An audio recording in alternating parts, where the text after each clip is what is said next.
Boeing Aerospace announced on February 23rd that it expects to end production of the A-18 Super Hornet fighter jet in late 2025 after final delivery to the US Navy. In 2020, the United States Navy indicated that it intended to move beyond the fourth-generation F-18 Super Hornets and proposed to shut down the production line by 2023. The plans finally came true as Boeing made the big announcement. When the US Navy first suggested that it would stop the production line of these Super Hornets, the suggestion was criticized by US lawmakers who argued that the move would be misleading given the Stryker fighter shortfall that the Navy grapples with. The service has admitted that the shortfall would not be resolved until at least 2031. However, despite this, the Navy has stopped buying the Super Hornets in its annual budget. Additionally, Boeing Aerospace, which has been making aircraft for 4 decades, is suspending production. The company added that the deadline would be extended by 2 years to 2027, in case the Indian Navy selects the F-18 Super Hornet Block 3 aircraft competing against the Dassault Rafale Marine.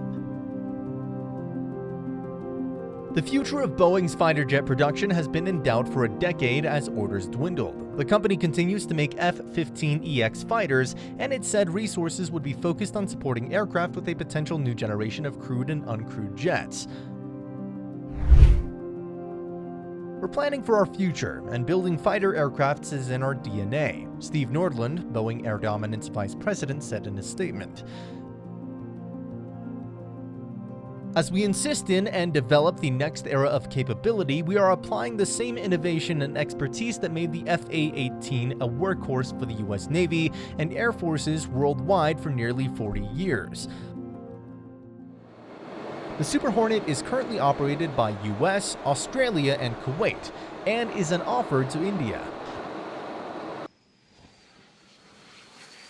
When the US Navy first floated the idea, it transitioned from deploying only the F-18 Super Hornet aboard its aircraft carriers to making way for the F-35C Lightning II jets. Therefore, the service suggested that the Navy slowly stopped purchasing the aging Super Hornets.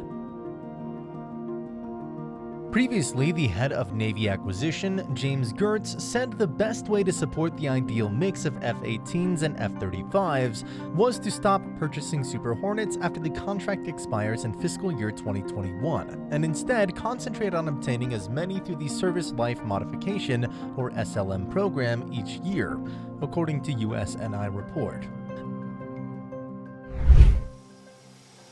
The aircraft, however, is special in many ways. The McDonnell Douglas F-A-18 Hornet was the first tactical aircraft for carrier duty and could perform air-to-air and air-to-ground operations. The U.S. Marines ordered it as an F-18 fighter and the Navy an A-18 assault plane.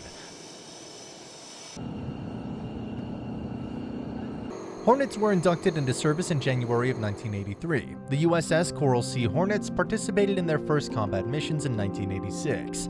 Later, while undertaking an air-to-ground operation during the 1991 Persian Gulf War, Hornets shifted to fighter mode and engaged 2 Iraqi MiG-21s in air-to-air combat.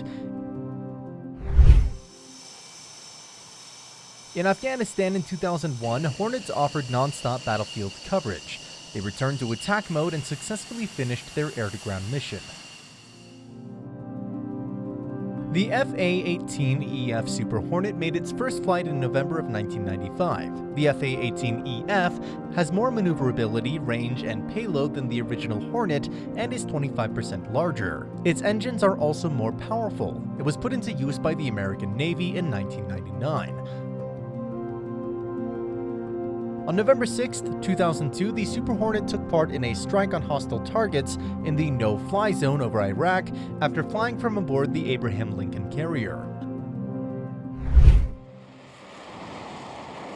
The first Block II Super Hornet, an updated Super Hornet featuring the first tactical multimode active electronically scanned array, or AESA radar in the world, was delivered by Boeing in April 2005. The F-A-18EF Super Hornet has been the U.S. Navy's primary strike and air superiority aircraft.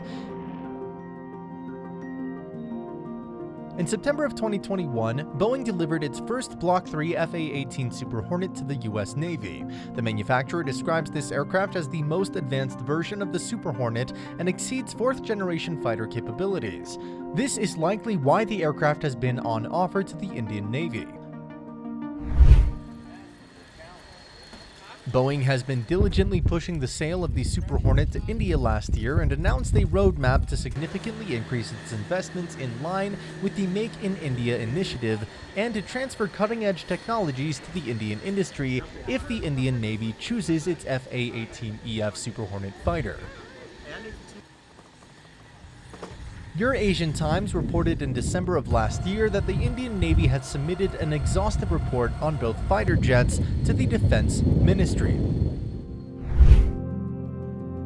As per the report, the French Rafale M was, quote, more suitable in meeting the operational requirements and criteria than the Super Hornets. The decision to end the production line corresponds to recent reports that the F-A-18 Super Hornets were aging at an unprecedented rate and performing poorly compared to older Hornets on which they are based. Further, the US Navy has consistently questioned the viability of operating these Super Hornets.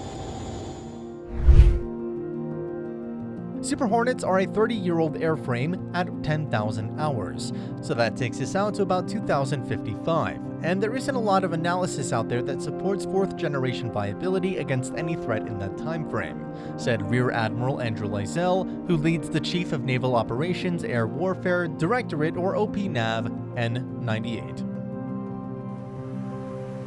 Starting in 2025, while Boeing will cease producing new F-A-18s, it plans to continue modernizing the current fleet and provide the Navy a service life modification. Also, the company will keep offering the enhanced electronic attack capability linked to the EA-18G Growler upgrade. The Navy's strategy to fill the gap in Stryker fighter capacity, with Chief Naval Officer Admiral Michael Gilday, has predicted won't be filled until at least 2030, depends heavily on the SLM program. However, despite all caution, the decision has been made. No more Super Hornets. Even Top Gun couldn't save this aircraft.